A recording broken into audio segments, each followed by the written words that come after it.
안녕하세요. 차별이 얼마나 사람을 분노하게 만드는지 두 눈으로 똑똑히 목격했던 30대 여자입니다. 흔히 열 손가락 깨물어 안 아픈 손가락 없다고들 하죠. 그런데 가만히 보면 열 손가락 중에 유난히 아파하는 손가락이 있으신 분들이 있는 것 같습니다. 제 주변에도 딱 이런 집안이 있었는데요. 바로 제 시댁이랍니다. 오랜 차별 속에서 자라며 이젠 뭐가 문제인지도 몰랐던 시댁에 전 폭탄을 투하했어요. 그 결과는 정말 참혹했습니다. 어떤 일이 있었는지 지금부터 한번 속 시원히 얘기해 볼게요.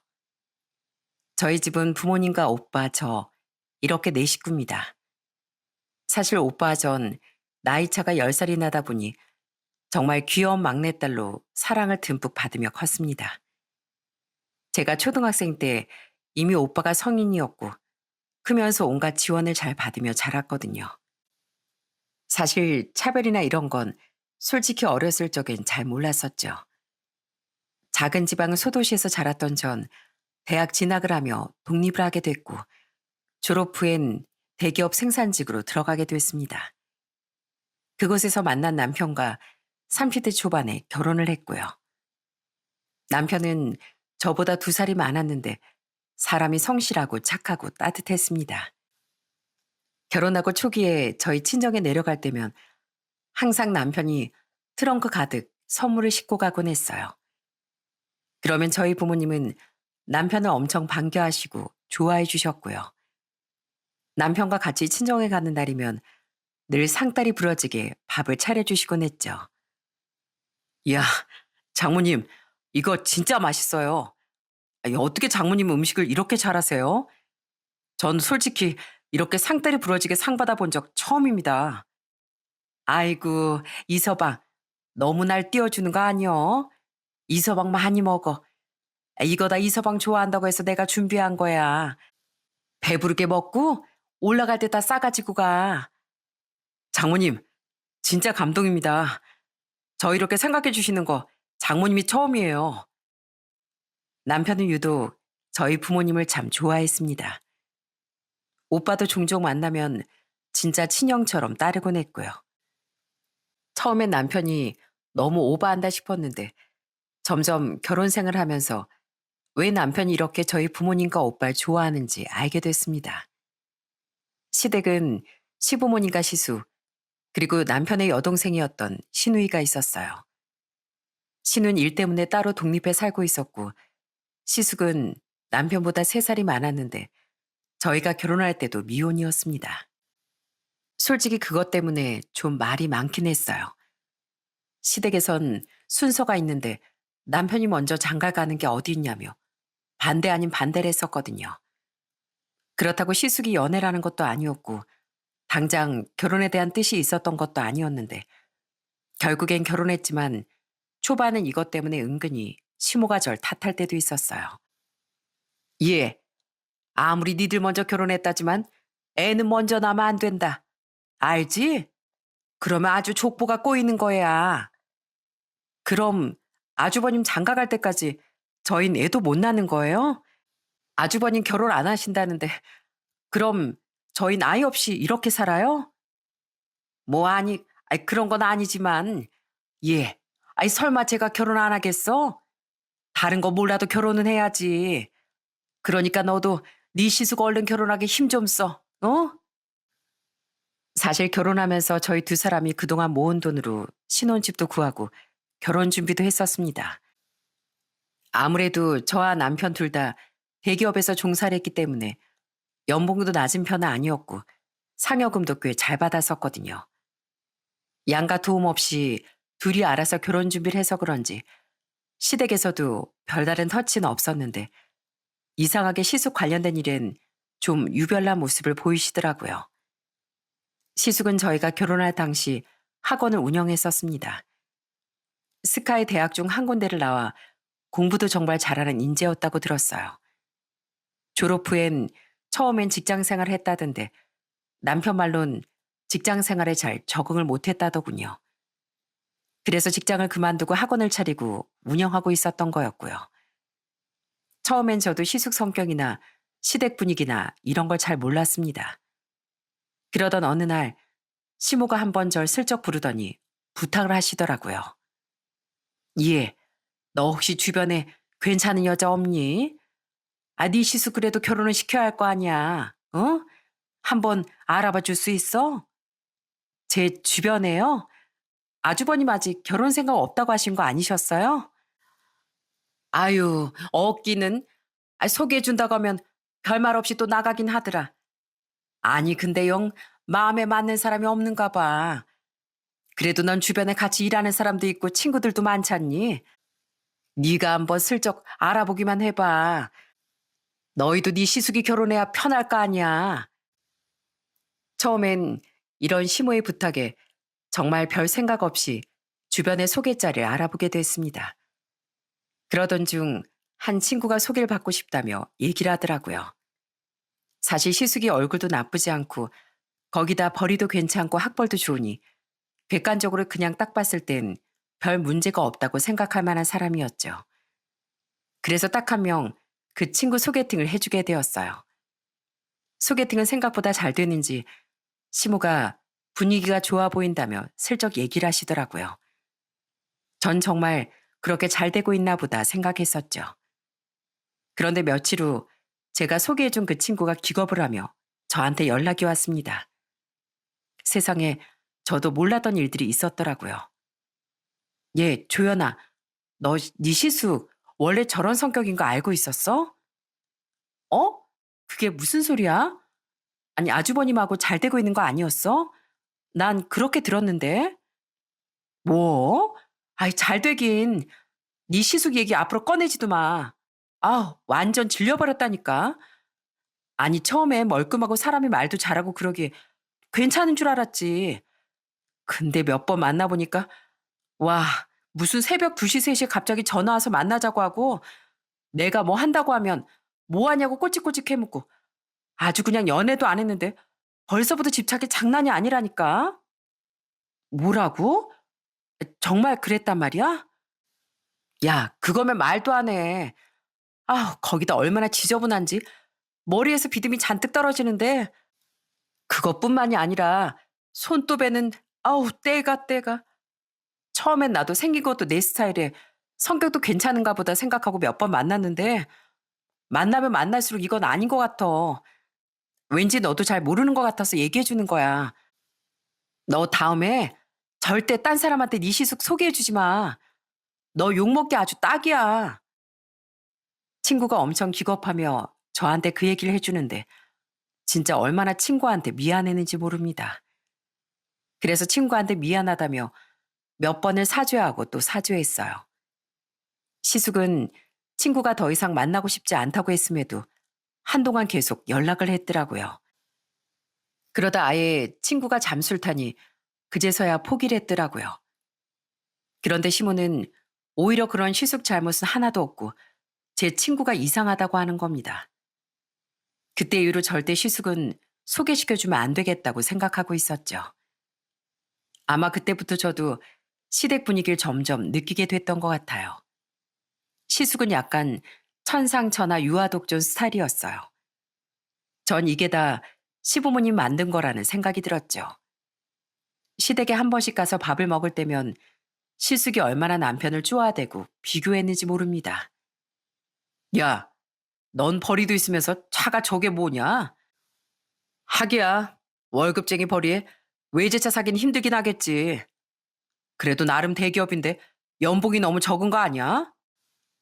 아, 형, 우리 정도면 연봉도 좋고 복지도 좋지. 남들 우리 회사 못 들어서 안달인데 뭘 그렇게 얘기해. 형이나 그 씀씀이 좀 줄여. 학원 요즘 잘 안 된다면서 왜 이렇게 차를 바꿔대? 야, 형이 다 굴릴만 하니까 바꾸는 거야. 내가 너 같은 월급쟁이면 저런 차 살 수나 있었겠냐? 다 형이나 되니까 저렇게 타고 다니는 거지.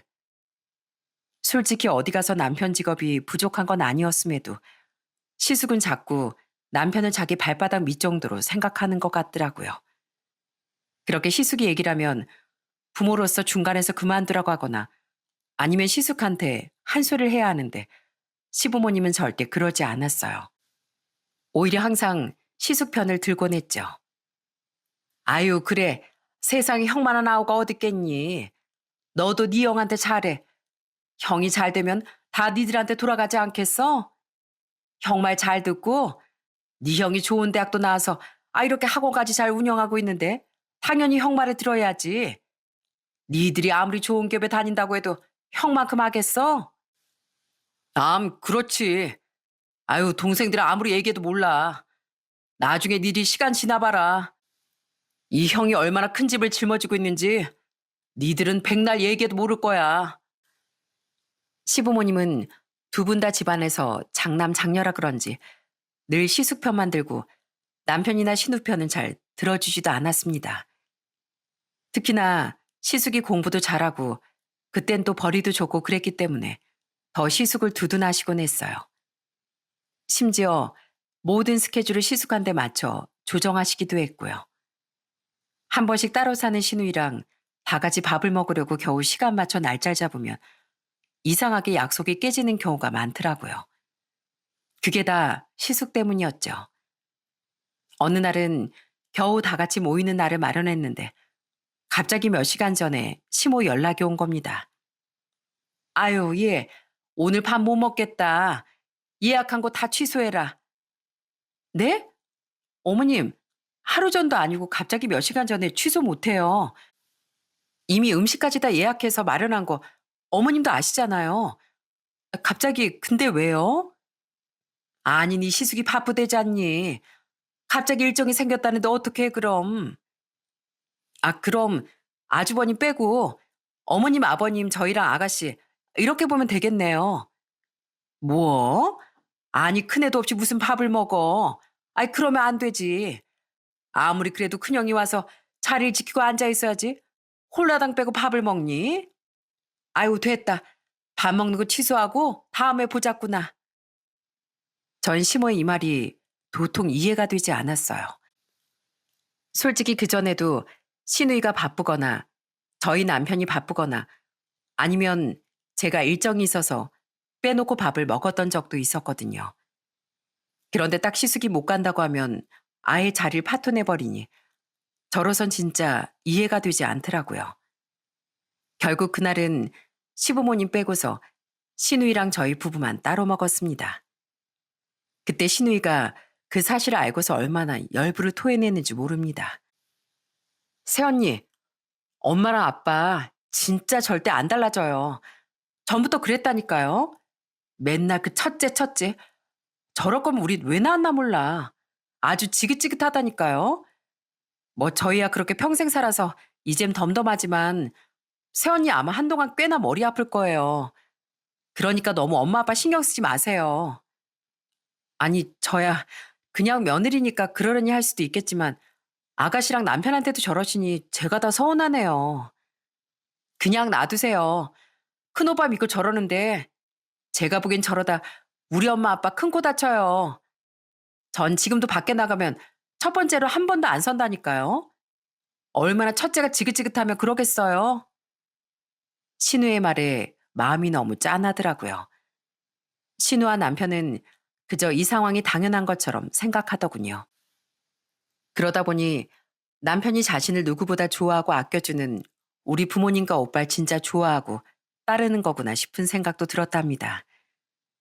시댁은 어지러웠지만 그래도 남편이 처음엔 알아서 시댁에 나서서 딱 잘라 중재를 잘했기에 앞으로도 그럴 수 있을 거라고 생각했어요. 그 뒤로 전 아들 하나 딸 하나를 낳게 됐고 저희는 애들을 키우며 열심히 가정을 꾸려나가기 시작했어요. 그러던 어느 날 제가 30대 중반이 됐을 때 시댁에 사건이 하나 벌어지게 됐습니다. 바로 학원이 홀라당 망해버린 거였어요. 점점 학원생 수가 줄어들더니 결국엔 폐업길을 걷게 된 거죠. 그 뒤로 시숙은 백수가 되었는데 일할 생각도 안 하고 맨날 집에서 뒹굴뒹굴 놀기만 하는 겁니다. 시댁에 한 번씩 가면 시숙은 방에서 게임하느라 밥도 먹으러 나와보지도 않고 저희가 오든 말든 인사도 한 번 없었어요. 답답했던 남편이 나서 일자리를 찾아 얘기를 해주면 오히려 시부모님이 말리시더라고요. 엄마, 형한테 우리 회사 거래처 중에 자리 하나 있다고 하거든. 거기서 일할 생각 있냐고 나중에 물어봐봐. 생산 일이긴 한데 일도 어렵지 않고 나도 부탁부탁해서 어렵게 구한 거야. 월급도 괜찮고 복지도 좋아. 뭐? 생산지? 예. 어떻게 네 형이 그런 일을 하니? 좋은 대학 나와서 그런 일 하는 사람이 어딨어? 엄마, 지금 그런 일이고 저런 일이고 그런 게 어딨어? 지금 당장 급한 건 형인데 뭐라도 해야지. 엄마가 옆에서 잔소리하고 밖으로 나가게 하지. 뭘 그렇게 가만히 있는 거야? 엄만 형이 저러고 집에만 있어도 괜찮아? 네 형은 알아서 잘할 거다. 그리고 다 큰 형을 어떻게 부모가 잔소리를 해?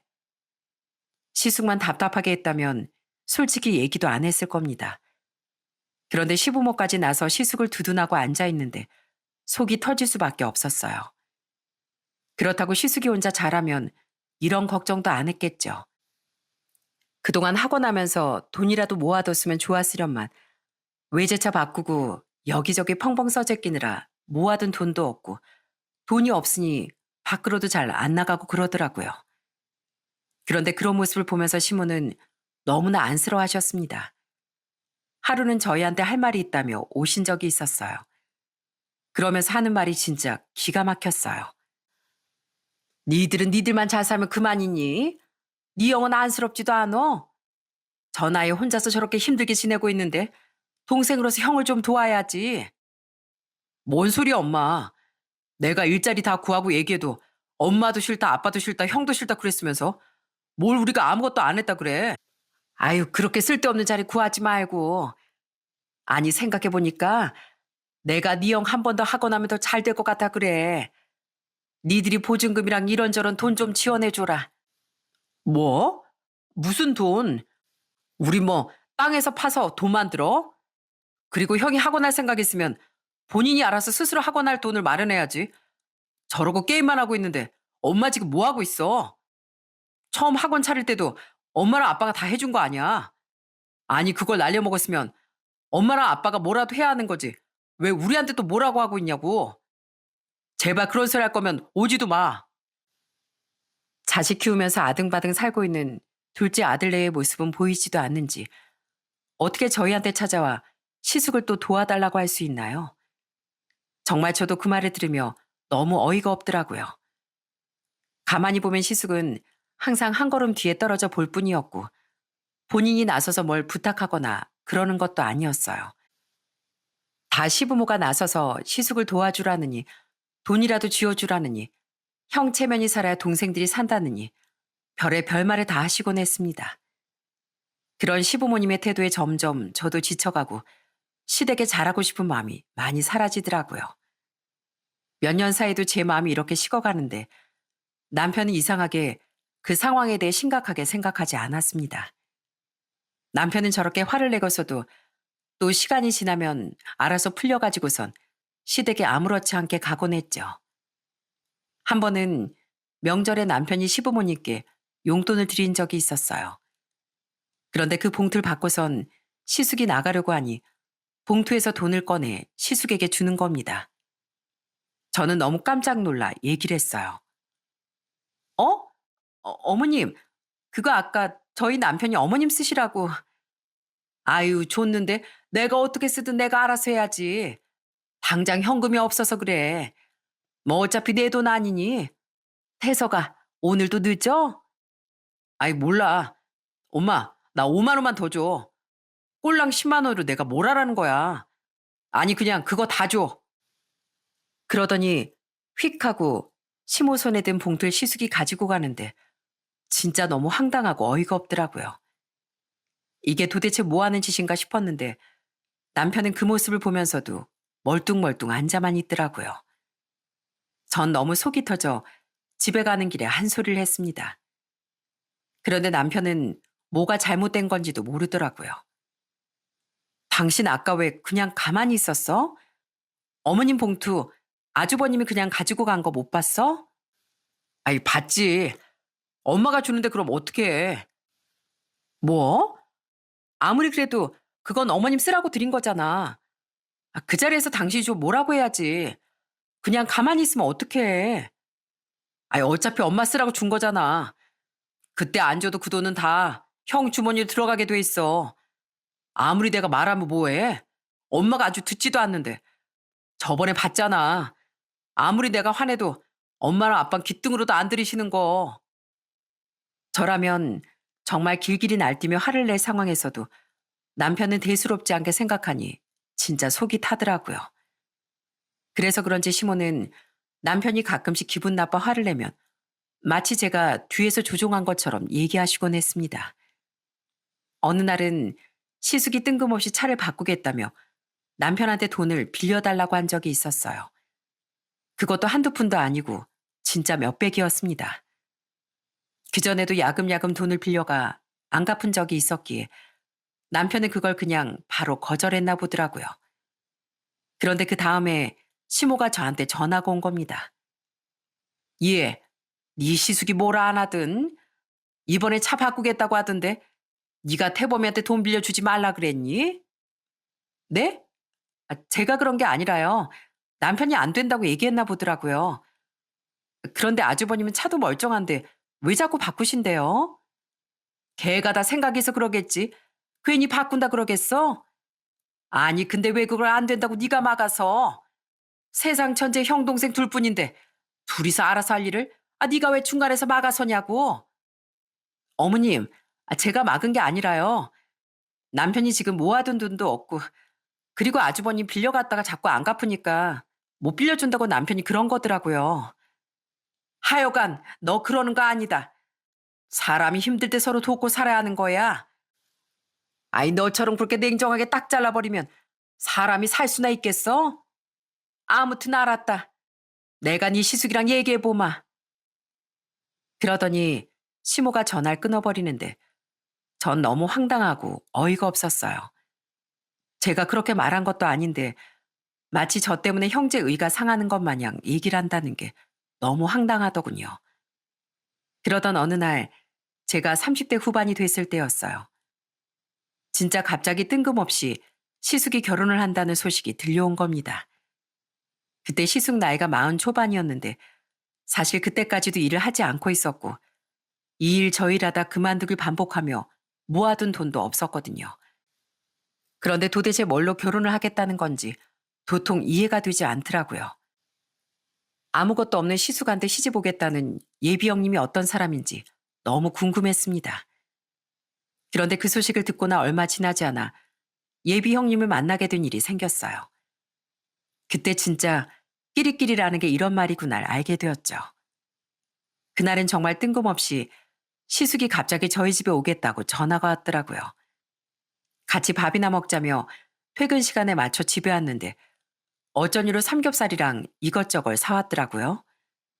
그래서 모지에서 보고 있는데 혼자 온 게 아니라 바로 옆에 예비 형님을 같이 대동하고 온 거였습니다. 안녕하세요. 저 양지연이라고 해요. 동서 맞죠? 어, 안녕하세요. 아유, 갑자기 어떻게 오늘 여길. 태석 씨가 오늘 동생 부부랑 밥 먹자고 해서 같이 왔어요. 들어보니까 저랑 나이가 같더라고요. 우리 앞으로 친하게 잘 지내봐요. 첫인상부터 예비 형님은 거리낌이 없더군요. 전 좀 당황스럽긴 했지만 그래도 언젠간 볼 형님이었으니 겸사겸사 인사하려고 왔나 보다 싶었어요. 그런데 예비 형님이 집에 들어오자마자 자리에 앉진 않고 갑자기 집안 구석구석을 돌아다니기 시작하는 겁니다. 저와 남편은 고개를 굽고 있는데 시숙과 둘이서 무슨 집을 보러 온 사람처럼 곳곳을 다 살펴보더라고요. 그러더니 예비 형님은 집을 막 평가하기 시작했어요. 여기가 안방인가? 아니, 생각보다 공간이 좀 좁네. 작은 방은 이것보다 더 작겠네. 가고 나니까 별로 공간이 남는 곳이 없다. 그지? 그러게. 전에 왔을 땐 좀 넓었던 것 같은데. 시숙과 예비 형님 둘이 중얼거리며 안방이고 작은 방이고 계속 뒤지고 다니기 시작했습니다. 그 모습을 보는데 너무 황당하더라고요. 저기, 근데 지금 거기서 뭐 하시는 거예요? 아, 안방이랑 다른 방들 공간 좀 확인해 봤어요. 아니, 근데 여기 생각보다 화장실이 좀 좁네. 여기 욕조는 절대 못 들어오겠다. 뭐 이건 아쉽지만 거실은 또 이만하면 괜찮네요. 그런데 벽지색은 좀 바꿨으면 좋겠다. 브라운이 나을라나? 네? 아까부터 계속 무슨 소리 하시는 거예요? 왜 저희 집을 보시면서 뭘 얘기하시는 건데요? 전 대체 예비 형님이 무슨 말을 하는지 이해가 되지 않았어요. 그런데 제 물음에 예비 형님이 의아해하며 저한테 말하더라고요. 어머, 얘기 못 들으셨어요? 어머님이 다 얘기된 거라고 하시던데. 네? 그게 무슨 소리예요? 아니, 어머님이 이 집 우리 신혼집 하라고 하셨거든요. 그래서 전 당연히 오늘 집 보러 간 김에 인사도 하고 겸사겸사 그러려고 온 건데요. 뭐라고요? 너무나 태평하게 얘기를 하는 예비 형님을 보면서 전 깜짝 놀랐습니다. 그리곤 바로 남편을 딱 쳐다봤어요. 그런데 어쩐지 남편의 행동이 좀 이상한 겁니다. 제가 아무리 쳐다봐도 끝까지 제 쪽을 보지도 않고 계속 고기만 구워대고 있더라고요. 거기다 제가 놀라해도 시숙이고 예비 형님이고 다 대수롭지 않게 생각하고 그때서야 그 일을 저 혼자만 모르고 있었다는 걸 알게 됐죠. 와, 그땐 진짜 머리 끝까지 화가 나더라고요. 결국 고기를 굽고 있던 남편 팔을 그대로 끌고선 안방으로 향해 문을 닫고 얘기를 했습니다. 당신, 이거 뭐야? 이거 어떻게 된 거야?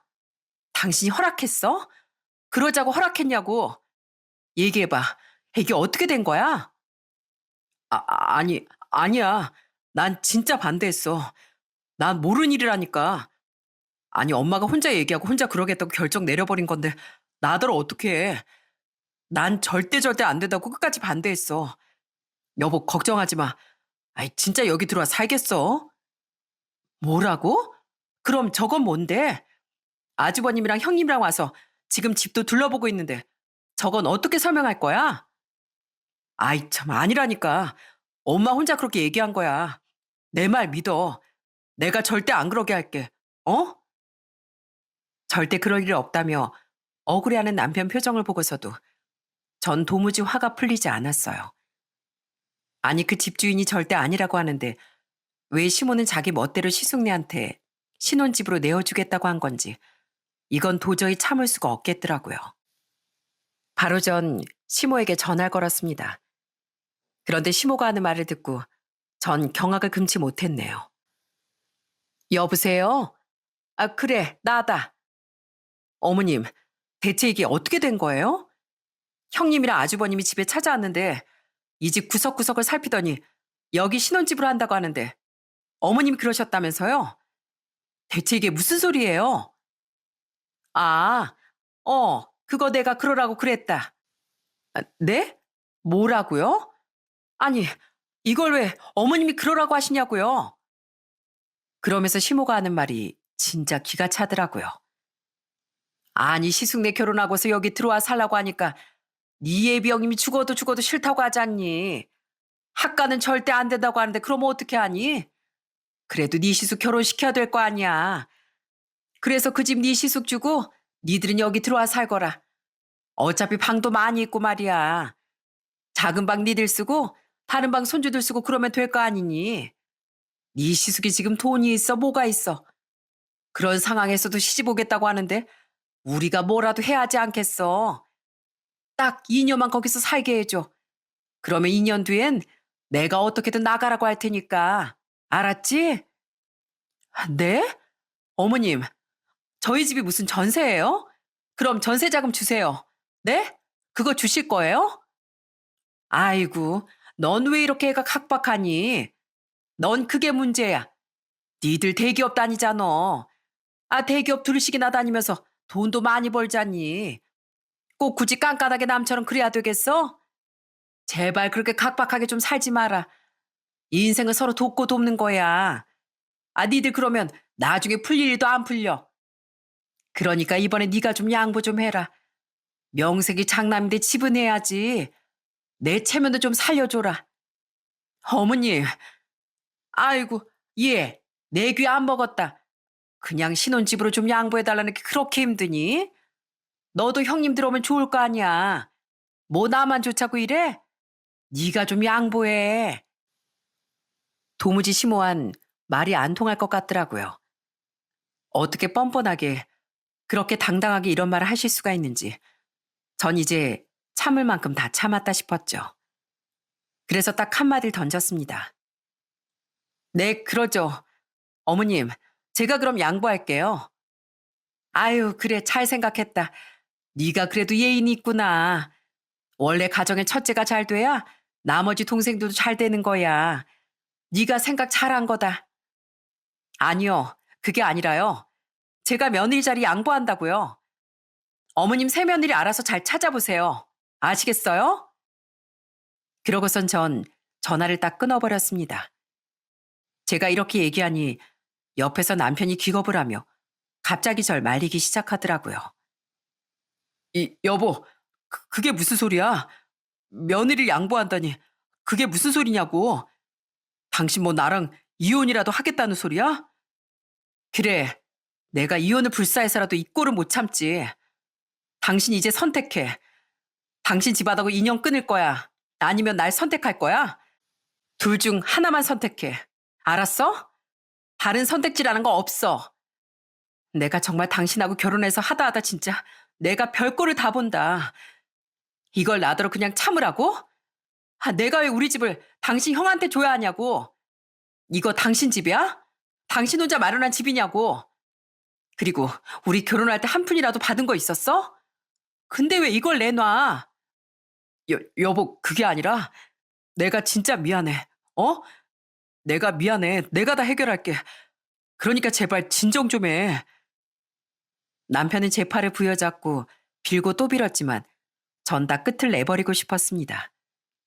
그래서 바로 거실로 나가 시숙네가 들고 온 삼겹살을 고스란히 예비 형님이라는 사람 손에 딱 쥐어줬어요. 그랬더니 예비 형님이 좀 당황해 하더라고요. 뭐예요? 아, 이걸 왜? 저기요. 여긴 우리 집이거든요. 그쪽이 마음대로 가지고 갈 수 있는 그런 집이 아니라고요. 신혼집으로 내줄 생각 하나도 없습니다. 집주인이 그럴 생각 없다는데 이게 도대체 무슨 경우예요? 뭐라고요? 아니, 우리 밥 먹으러 왔잖아요. 밥이요? 누가 밥 먹으러 와서 집을 이따위로 보고 있냐고요? 미리 저희한테 말이라도 했어요? 일방적으로 찾아온 것도 예의가 아닌데 굳이 갑자기 찾아와 놓고선 뭐 집을 내나요? 그럴 일 절대 없으니까 가세요. 가시라고요. 그러자 그 예비 형님이란 사람이 황당하단 표정으로 시숙을 바라보며 말하기 시작했습니다. 오빠 뭐야? 오빠 말이라면 동생들 꿈쩍 못한다며. 이게 뭐 하는 짓이야? 얘기 다 끝난 거라며. 아이, 진짜. 재수 씨, 그 말 좀 심하게 하는 거 아니에요? 심하게요? 아주버님, 아주버님이나 정신 차리세요. 제발 꿈 깨시라고요. 남들 일할 때 똑같이 일하면서 돈 버셔야지. 쉬운 일 안 쉬운 일 가려가면서 하시니까 결혼할 때 집장만은 어떻게 합니까? 돈이 없으면 밑바닥에서부터 시작할 생각을 해야지. 명문대 나왔다고 자존심 상한다고 일은 제대로 안 하고 펑펑 이렇게 백수를 지내더니 지금 이러는 거 아니에요. 뭐요? 재수 씨, 말 함부로 하지 마세요. 함부로라뇨. 저희한테 너무 경우가 없이 행동한 거 모르시고요? 그래서 제가 말하는 거라고요. 됐고요. 이거 들고 쭉 나가세요. 쭉 나가서 가시라고요. 뭘 어딜 가라는 거예요? 어디긴 어디겠어요. 아주버님 집이죠. 어머님 기다리고 계시니까 가셔서 오붓하게 맛있게 드세요. 그러자 시숙과 예비 형님이 아주 난리가 났습니다. 문 앞에서 예비 형님은 시숙에게 짜증을 그렇게 내더라고요. 뭐 하는 거야 지금? 나보고 이런 걸 당하라고 여기 오자고 한 거야? 오빠가 다 된다며. 근데 이게 뭐 하는 거야? 아이 진짜 재수 씨 지금 뭐 하자는 겁니까?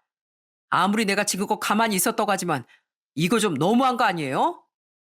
야 이태범 넌 마누라 관리를 어떻게 하는 거야?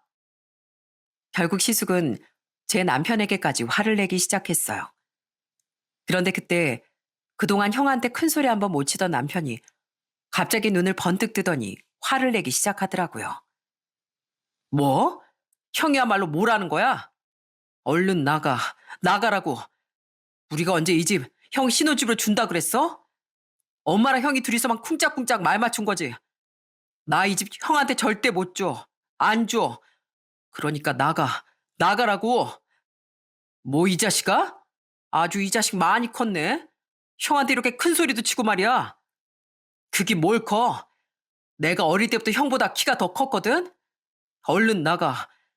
그리고 나한테 다신 이상한 부탁하지 마. 알았어? 나가라고. 내가 내보내줘? 어? 그러면서 남편은 시숙의 팔을 붙잡고서 밖으로 밀어내기 시작했습니다. 그러자 시숙과 예비 형님이 무척 당황해 하더라고요.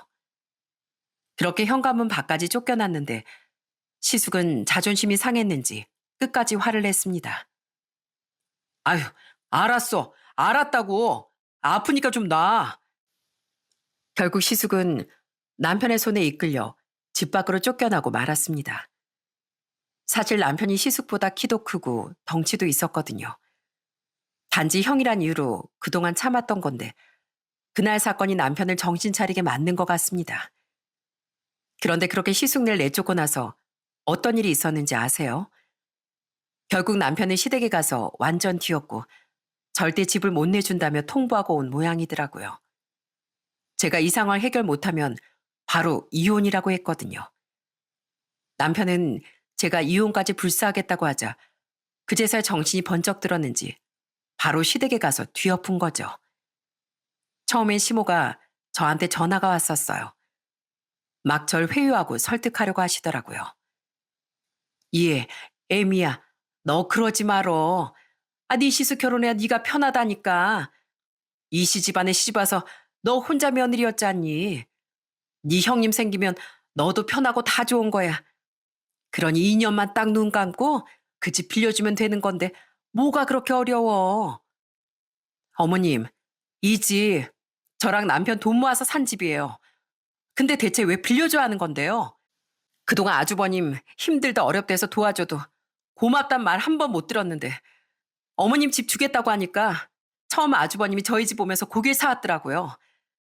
이게 무슨 뜻인지 아세요? 우린 그냥 이렇게 퍼다 준 사람일 뿐인 거잖아요. 아니 너 말을 또 왜 그렇게 하니? 니들이 퍼다 주기 뭘 퍼다 줘. 지금까지 뭘 얼마나 했다고. 원래 큰형이 잘 돼야 집안이 잘 사는 거라니까. 내가 몇 번을 말해. 네, 알겠습니다. 그럼 어머님 아까운 자식들 다시 죄다 돌려보낼게요. 전 도저히 이씨 집안에서 못 있겠네요. 아니, 어머마, 어머마. 그렇게 전 시모의 전화를 끊어버렸습니다. 그랬더니 시모가 하는 수 없이 시숙낼 집으로 들어와 살라고 했나 보더라고요. 그런데 예비 형님이란 사람이 거기 들어가서 살겠습니까? 그런 집엔 죽어도 못 산다며 결국 시원하게 파혼을 통보했다더라고요. 그렇게 파혼당하고 일주일 뒤 시모에게서 연락이 왔습니다. 혜미야, 우리 큰아들 파혼당했다. 파혼당했어. 누구세요? 뭐? 누구라니? 아유, 나야, 네 시애미. 누구시냐고요? 제가 분명 그때 말씀드렸죠? 저 며느리 안 한다고. 너 자꾸 이럴 거야? 어? 안 그래도 아들 파혼당해서 속 뒤집어지는데 이게 다 너 때문이잖아. 너만 그냥 넘어갔으면 우리 큰아들 결혼도 하고 다 수월하게 지나갔을 텐데. 넌 어떻게 미안하다는 한마디 말도 없니? 내가 그래서 전화했다. 끝까지 제 탓을 하는 시모의 말을 들으며 전 진짜 모든 정이 다 떨어지고 말았습니다. 제가 도대체 뭘 했다고 제 탓을 하는 걸까요? 지금 생각해도 이해가 되지 않는데 시모는 끝까지 저한테 제 탓이라고 했습니다. 전 결국 마음에 있던 소리를 내뱉고 말았어요. 제가 결혼 생활 6년 동안 정말 시댁에 가서 행복한 적이 단 한순간도 없었어요. 그게 왠지 생각해보니까 다 어머님 아버님 때문이더라고요. 저희가 무슨 은행 ATM 기기예요? 우리가 다 들어주는 사람이냐고요. 어머님 아버님이 장남 교육을 그렇게 시켜서 지금 이렇게 된 겁니다. 뭐 제대로 알고나 얘기하세요. 너 말이면 다인 줄 알아? 우리가 뭘 교육을 제대로 못 시켜? 니들이 동생으로서. 그놈의 동생. 가족으로서 누가 더 잘나고 못나고가 어디 있습니까? 오죽하면 아들까지 더 이상 집에 신경 안 쓰겠다고 하겠냐고요. 저희도 지금까지 참고 참다 얘기 드리는 거예요. 이런 소리 더 듣고 싶지 않으시면 저한테 앞으로 전화하지 마세요. 어머님, 저희도 그동안 할 만큼 다 했어요. 아시겠어요? 그러고선 전화를 끊어버렸습니다. 사실 남편과의 관계도 진짜 고민이 많았어요. 시모가 그런 허무맹랑한 얘기를 하는데도 별 말도 안 하고 있었다는 게 너무 화나기도 하고 시댁이 아주 지긋지긋해 남편과의 관계도 고민을 많이 했었네요. 그런데 그 사건 이후 남편의 태도가 싹 달라졌더라고요. 여보, 내가 생각해보니까 당신 말이 맞는 것 같아. 내가 지금까지 정말 잘못 살아왔던 것 같아. 됐어. 당신도 당신 집안 걱정되면 나 지금이라도 이혼해 줄게. 난 이런 시댁이랑 얼굴 보면서 좋게 살 자신 없어. 당신이 끝까지 내가 시부모님 보며 살길 원한다면 우리 이혼하자. 서류도 작성해놨으니까 당신만 사인하면 돼. 아니야. 나한테 왜 그래. 나 진짜 우리 이렇게 네 식구, 이 네 식구밖에 없는 거 당신도 알잖아. 내가 우리 집 가장인데 당연히 집을 지켜야지. 무슨 소리 하고 있어. 내가 진짜로 반성 많이 했어. 당신이랑 우리 애들한테 든든한 울타리가 되어줄 거야. 그러니까 이혼이란 소리 좀 그만해. 그 뒤로 남편은 중심을 딱 잡고 저희 가정을 단단하게 지켜주고 있습니다. 아예 시댁의 발길을 다 끊어버렸거든요. 그랬더니 시모가 아주 허구한 날 찾아와선 문 두드리고 고래고래 소리도 치고 난리도 아니었답니다. 야, 문 열어, 문. 어디서 감히 시애미가 찾아왔는데 안에 있으면서 모른 척을 해? 어? 지영 인생을 망가뜨려 놓고선 감히 시댁까지 끊어? 아유, 당장 문 열어. 아유, 엄마, 찾아오지 말라고. 엄마가 그렇게 아끼는 큰아들하고 살라는데 왜 자꾸 찾아와? 태범이 너 어떻게 엄마랑 아빠랑 형을 버리고 네 아내를 선택할 수가 있어? 지금까지 먹여주고 길러주고 키워준 게 누군데. 가족이면 가족 편을 들어야지. 엄마, 이제 내 가족은 내 아내랑 내 자식들이야. 그리고 엄마가 언제나 그렇게 아꼈다고 그래? 형이나 아꼈지. 나도 앞으로 내 가족 지킬 거니까 더는 찾아오지 마. 엄마고 아빠고 형도 이제 다 지긋지긋하다고. 그렇게 남편까지 나서서 심을 막았지만 소용이 없었습니다. 진짜 자식을 왜 이렇게 힘들게 하시는지. 결국 저흰 살던 집을 처분하고 이사를 갈 수밖에 없었네요. 지금 그 사건 이후로 1년 정도가 지난 상태입니다. 그런데 그 시간 동안 어떤 일이 벌어졌는지 아시나요? 그렇게 장남 아깝다고 감싸더니 장남이란 자식은 허구한 날 맨날 술 마시고 돌아다니고 돈도 없으면서 해외여행 가겠다며 여행비 달라 보채고 친구 만난다며 카드 쓰고 다니며 시부모의 노후 자금도 야금야금 쓰고 있습니다. 저흰 그 사건 이후로 시댁에 아예 발길을 끊었어요. 그 잘난 장남 편히 데리고 살라며 아예 연락도 안 하고 있고요. 물론 이번 명절에도 가지 않았죠. 그랬더니 웬일로 시모가 저한테 연락이 왔더라고요.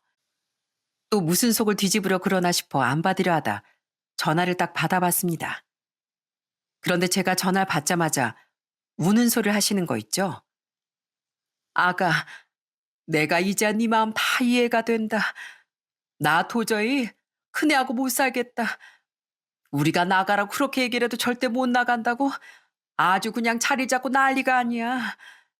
우리 돈 야금야금 뜯어먹으면서 나갈 생각도 안 하고 정말 우리가 그동안 미안했다. 우리가 무슨 정신으로 너하고 우리 작은 아들이랑 딸한테 죄를 지었는지 모르겠구나.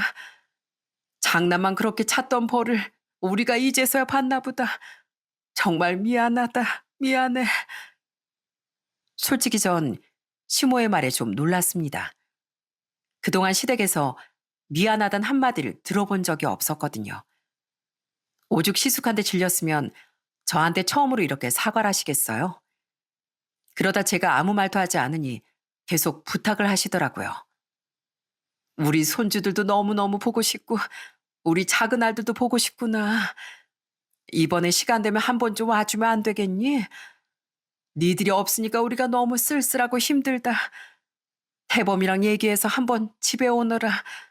우리가 정말 미안하구나.